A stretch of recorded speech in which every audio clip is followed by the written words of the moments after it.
before we turn the page, I just want to take a moment to consider the last chapter and pay a few respects, and I hope you will all join me in doing that. First of all, can I thank and pay my respects to Keir Starmer.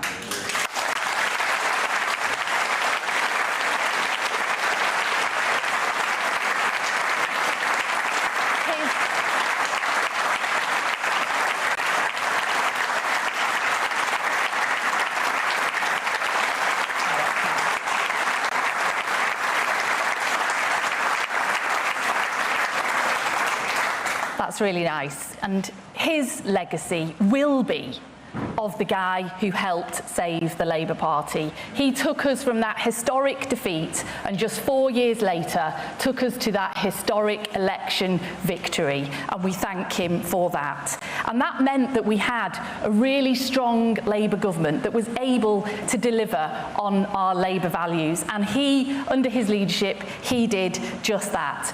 Lifting 500,000 children out of poverty, real wages rising and interest rates falling, restoring Britain's standing around the world as a force for good and change, ending no-fault evictions, rail back into public ownership and giving our mayors powers over buses, of which I'm sure we'll hear more about, day one rights to sick pay, and finally ending 0 hours contracts. And just this week, Hillsborough Law, what a moment that was.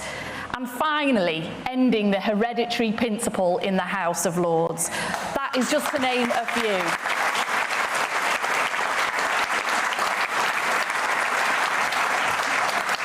Is a legacy he can be very, very proud of.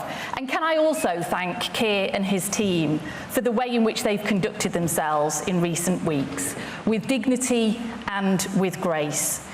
Changing leader is never easy, but I'm really pleased and proud with the way that we have gone through this process as one Labour team.